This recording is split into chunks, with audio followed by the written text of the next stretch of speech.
I'm Brett Matum of brett.matum.net. In this level 200 screencast, we'll be installing Visual Studio 2010. What are the objectives? Firstly, we'll look at what you'll need. Then I'll do a demonstration and walk you through an install. In the install, I'll be covering a custom install. Finally, wrap it up with a few tips. Before you start, you'll need to get the Visual Studio 2010 CD, the ISO, or download from the Microsoft website. You'll need your product key, also your machine that meets the minimum hardware specification.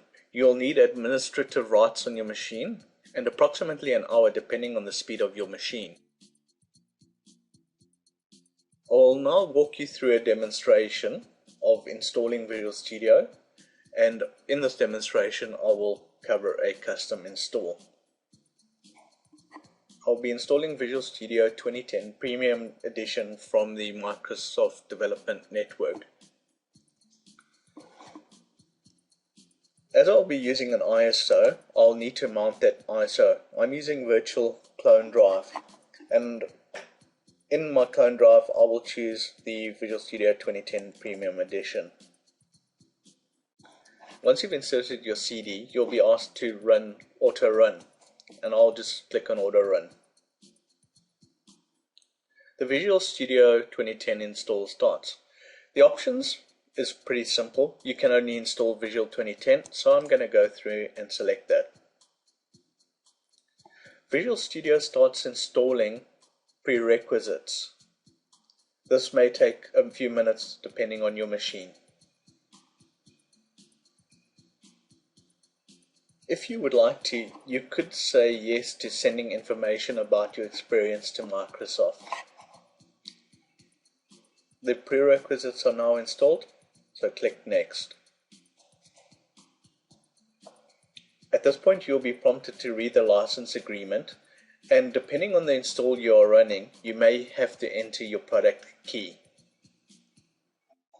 Enter your product key, read the license agreement, choose you have read the license agreement, and then click Next. In the next step it's going to prompt you the type of install. I'm going to run through and do a custom install, allowing me to choose the custom features. By default, Visual Studio will install into a directory Microsoft Visual Studio 10 in a folder under Program Files x86 and Program Files. It also indicates your disk space available. For this demonstration, I'm only going to select a few things. I will install Visual Basic. I'm not going to install C++. I will install C#. I will not install F#. The web developer components we will be using somewhere along the course. The graphics library provides a few icons and bitmaps, small disk space, so we'll install that. I will also select to install the Office Developer Tools. The next is to install the community.fusicator, which allows you to obfuscate your code so your code cannot be easily decompiled. I will select that. Part of this installation and course I will be using SQL Server and access to data, so I'm going to use the stock standard SQL Server Express edition, and I have not installed it, so I will install that now. And SharePoint I will not be doing in this podcast series, so I'm not going to select that. For this install I'm going to require 4.2 gigs of disk space, and I do have sufficient disk space. The next is to click on Install. Visual Studio will start the install process. This may take some time. At the end of the installation, you'll be notified if the install is a success or failure. At this point you may want to install local documentation. Let's install documentation. When you install the documentation, you'll need to specify a directory where the documentation will be installed. I'll accept the default. The next is to choose what documentation you'd like to have installed. I'll choose the .NET 4 framework, JavaScript, Office Development, Visual Basic, C#, Visual Studio Fundamentals. Now that I've chosen what I would like installed, it will download this information from the internet.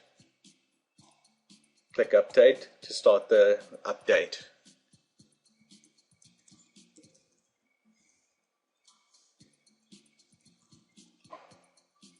Once the local help has been installed, click Finish. There are several options to add or remove items to help, get updates from the help file, and install content from online. That concludes the installation demonstration. Some tips. Prior to installing, prepare by making sure you get your CD keys, have administrative rights. Typically, do a custom install and install only the features you need. Give yourself enough time, as it will take a couple hours. I do suggest installing help locally. In review, we looked at preparing for the installation. We then installed Visual Studio 2010 Premium installation by doing a custom install. We chose the languages and features we needed. We then installed local help and ran through some installation tips.